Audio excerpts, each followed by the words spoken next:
জমিয়ে শীত পড়েছে ইন্ডিয়াতে, দুবাইও পড়েছে একটু একটু। তো শীতেই পিঠে খেতে ভালো, বেশ মজা লাগে। তো আজকে আমি তাই বানিয়ে ফেললাম ভাজা পিঠে। শীতকাল আর ভাজা পিঠে একবার হবে না বাড়িতে, তাই কখনো হয়?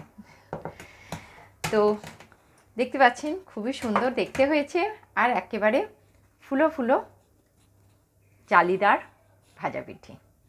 নমস্কার বন্ধুরা, দুবাই থেকে আমি চৈতালি বলছি। চৈতালির লাইফস্টাইল রসোই ঘরে আপনাদের সকলকে অনেক অনেক স্বাগত। আজকের ভাজা পিঠের রেসিপিটি চলুন দেখে নেওয়া যাক। আজকে আমি ভাজা পিঠে বানাবো। তো ভাজা পিঠের জন্য আমি এখানে 2 কাপ বাসমতি রাইস 5-6 ঘন্টা ভিজিয়ে রেখেছিলাম। এখন খুব ভালো ভিজে গেছে, দেখতে পাচ্ছেন একেবারে ভেঙে যাচ্ছে।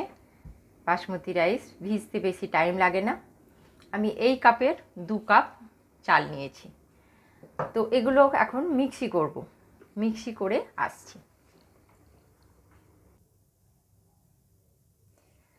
আমি চালটা মিক্স করে নিয়েছি মিক্সি, দেখতে পাচ্ছেন এরকম একেবারে ভালোই পেস্ট হয়ে গেছে। দানা দানা থাকলে কিন্তু ভালো হবে না, মিক্সিটা এরকমই করতে হবে।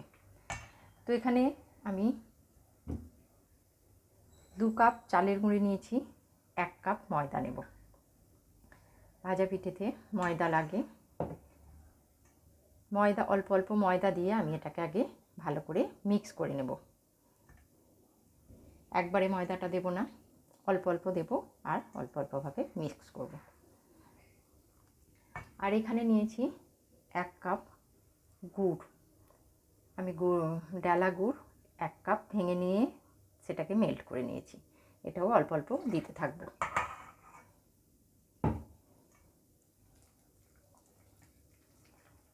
অল্প অল্প গুড় দেবো আর অল্প অল্প ময়দা দিয়ে এটা মিক্স করব।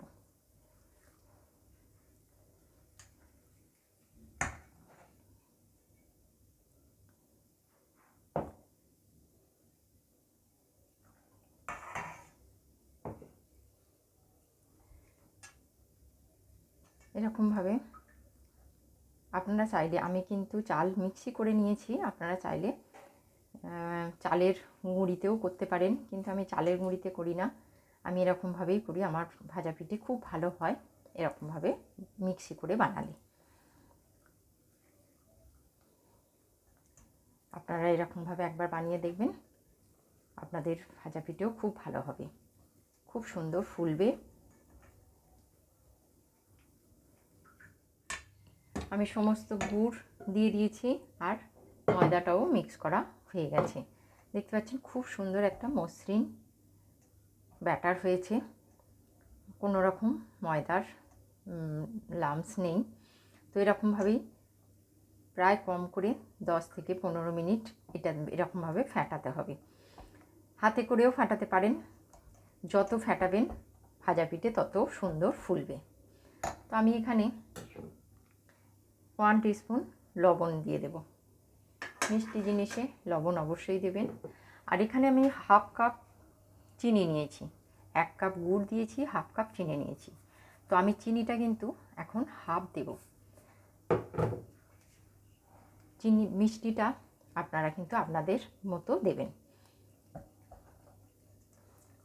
আমি গুড় চিনি মিশিয়ে করছি, আপনারা চাইলে শুধু গুড়েরও করতে পারেন, আবার অনেকে চিনির করে, কিন্তু এটা নামই গুড় পিঠে, তো সেই জন্য গুড় দিয়ে বানালে কালারটাও খুব সুন্দর আসে ভাজার পরে, আর মিষ্টিটাও বেশ ভালো হয়।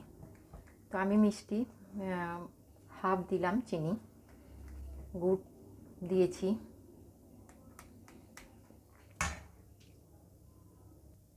এটা 10 থেকে 15 মিনিট আমি খুব ভালো করে ফেটিয়ে নিয়েছি। এখন এটাকে আমি ঢেকে রেখে দেবো। 1 থেকে 2 ঘন্টা ঢেকে রেখে দেব। ব্যাটারটা সেট হয়ে যাবে আর ফুলেও যাবে, তারপর পিঠে বানাবো ভাজা পিঠে। বেশি হয়ে গেল, আমি ব্যাটারটা বানিয়ে রেখেছি, দেখতে পাচ্ছেন খুব সুন্দর মসৃণ একটা ব্যাটার হয়েছে। তো এরকমই বানাতে হবে। আমি হাফ কাপ চিনি নিয়েছিলাম, তো 1/4 কাপের মতো দিয়েছি, আর 1 কাপ গুড় দিয়েছি। আর আমার লাগবে না, এটা মিষ্টি পারফেক্ট হয়ে গেছে। বলেইছি মিষ্টি কিন্তু কম বেশি আপনারা করতে পারেন। তো এখানে আমি এবার 2 টিস্পুনের মতো মৌরি নিয়ে নিয়েছি। আমাদের মৌরিটা ভীষণ ভালো লাগে এই ভাজা পিঠেতে। দিয়ে আরও একবার খুব ভালো করে তলা থেকে এটাকে মিক্স করে নেব। আমি কিন্তু এবার ভাজবো, তো তার জন্য কড়ায় তেল বসিয়ে দিয়েছি গ্যাসে। তেলটা গরম করে আমি মিডিয়ামে দিয়ে দিয়েছি। তো এবার আমি পুরো তলা থেকে গুলিয়ে নিয়ে তারপর হাতায় করে 1 হাতা দিয়ে দেব। যতবার দেব ততবার বাটির নিচ থেকে গুলিয়ে দিতে হবে, ফেটিয়ে নিয়ে দিতে হবে।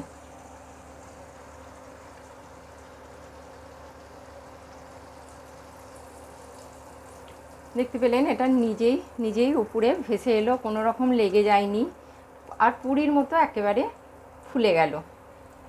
এবার উপর থেকে এরকমভাবে তেল দিলে আরও সুন্দরভাবে ফুলে যাবে।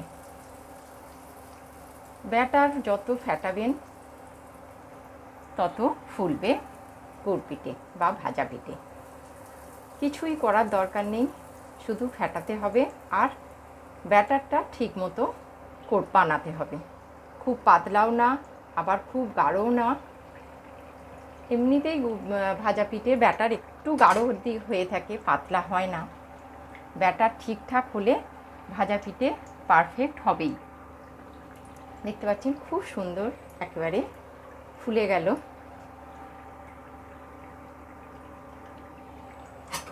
হালকা কালার এসে গেছে। এবার আমি এটাকে উঠিয়ে নেব। দেখতে পাচ্ছেন একেবারে সুন্দর ফুলে গেছে। তেলটা ঝরিয়ে এটাকে তুলে নেব। এই একই রকমভাবে আমি সমস্ত ভাজা পিঠেগুলো বানিয়ে নেব।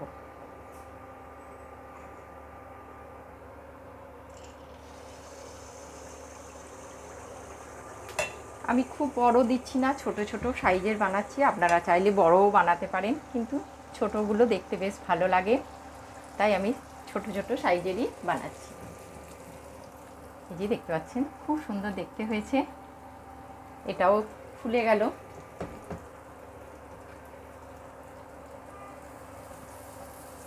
পুরি যেরকম হয় ঠিক সেরকম ফুলে যাচ্ছে।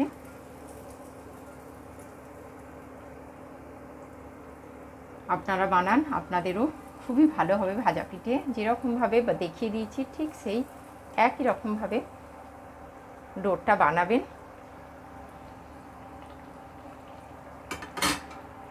এটাও হয়ে গেল। আমি এবার তেল ঝরিয়ে এটাকে উঠিয়ে নেব।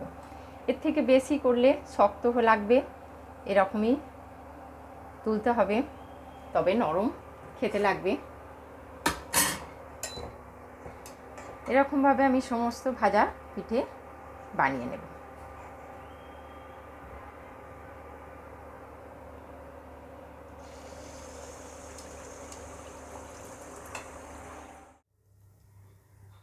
সমস্ত ভাজা পিঠে বানিয়ে ফেলেছি, দেখতে পাচ্ছেন 2 প্লেট হয়েছে। খুব সুন্দর দেখতে হয়েছে, আর প্রতিটা ভাজা পিঠে দেখতে পাচ্ছেন একেবারে ফুলেছে। কড়াই দেওয়ার সাথে সাথেই যেমন পুরি ফুলে ওঠে ঠিক সেরকম ফুলে ভেসে উঠেছে। তো ব্যাটার ঠিক হলে আপনাদেরও সুন্দর হবে। ভাজা পিঠে খুবই ভালো লাগে, তেলের বলে একটু সকলে অ্যাভয়েড করে, কিন্তু শীতে একবার তো খেতেই হবে, তাই আমিও বানিয়ে ফেললাম। তো আপনারাও বানান, ভীষণ ভালো হবে। আর ফুললে বেশিক্ষণ টাইমও লাগে না, ঝটপট হয়ে যায়। আজ তাহলে এই পর্যন্ত, আবার দেখা হবে অন্য কোনো নতুন রেসিপির সাথে। সকলে